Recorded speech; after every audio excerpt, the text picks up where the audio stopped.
आज हम पढ़ेंगे एनसीईआरटी की क्लास 8 के एनसीईआरटी से चैप्टर 2 ब्रिटिश कंपनी का विस्तार। पहला, इसमें कई कारण थे ब्रिटिश कंपनी के विस्तार के। पहला है, ईस्ट इंडिया कंपनी ने भारत क्यों आई। 1600 में इंग्लैंड के व्यापारियों ने ईस्ट इंडिया कंपनी बनाई। इसका मुख्य उद्देश्य था भारत में से मसाले, रेशम, कपड़ा, नील, चाय आदि खरीद कर इंग्लैंड में बेचना। शुरुआत में यह सिर्फ व्यापार करने आई थी, शासन करने के लिए नहीं आई थी। दूसरा पॉइंट है, भारत में यूरोपीय कंपनियों की प्रतिस्पर्धा। भारत में सिर्फ अंग्रेज नहीं थे, यहाँ कई विदेशी कंपनियां आई। पुर्तगाली, फ्रांसीसी, डच, अंग्रेज, इन सब में व्यापार की तेज प्रतिस्पर्धा थी। इसमें कभी कभी युद्ध भी होते थे। बंगाल पर कंपनी का नियंत्रण।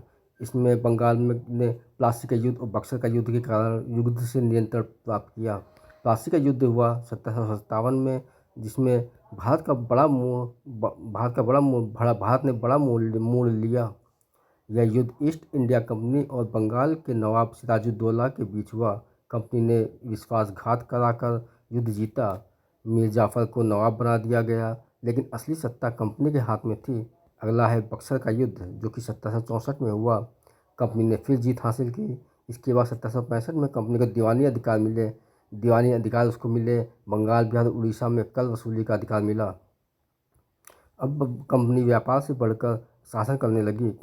अगला है पॉइंट है चौथा, कंपनी युद्धों के माध्यम से देश पर कब्जा बढ़ाती गई। ईस्ट इंडिया कंपनी ने 3 बड़े तरीके अपनाए। पहला है युद्ध मैसूर का युद्ध, जो कि टीपू सुल्तान के साथ हुआ, जिसमें 1799 में टीपू सुल्तान की मृत्यु हो गई।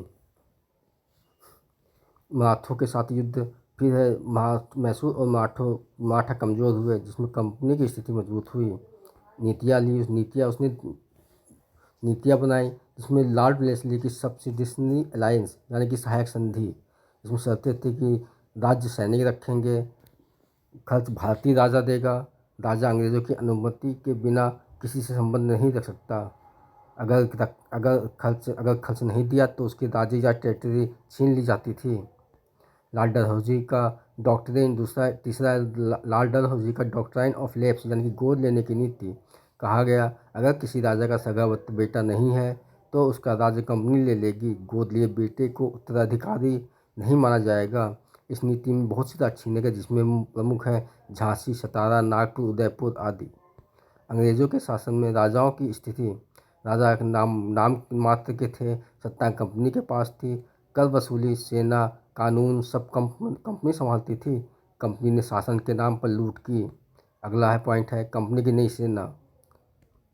ब्रिटिश सेना में भारतीय सैनिक होते थे, जिन्हें सिपाही कहा जाता था, लेकिन इनमें भी भेदभाव होता था। उन्हें कम वेतन मिलता था।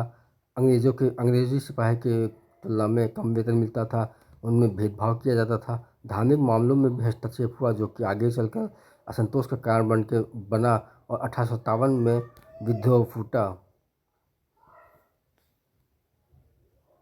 मुख्य रूप से कहें कि इस अध्याय में मुख्य सार ये है कि कंपनी व्यापार करने आई थी, बाद में शासन करने लगी। 1757 प्लासी के युद्ध ने सब बदल दिया। कंपनी बंगाल में मजबूत हुई। 1764 बक्सर का युद्ध के बाद दीवानी अधिकार मिले। कंपनी कर वसूलने लगी। वेलेस्ली की सहायक संधि, राजा कंपनी का गुलाम बन जाता था। इसकी वजह से डलहौजी को गोद न मानने की नीति कई राज्य कंपनी ने ले लिए। भारतीय सिपाहियों में भेदभाव, विद्रोह की नींव तैयार हुई। धन्यवाद।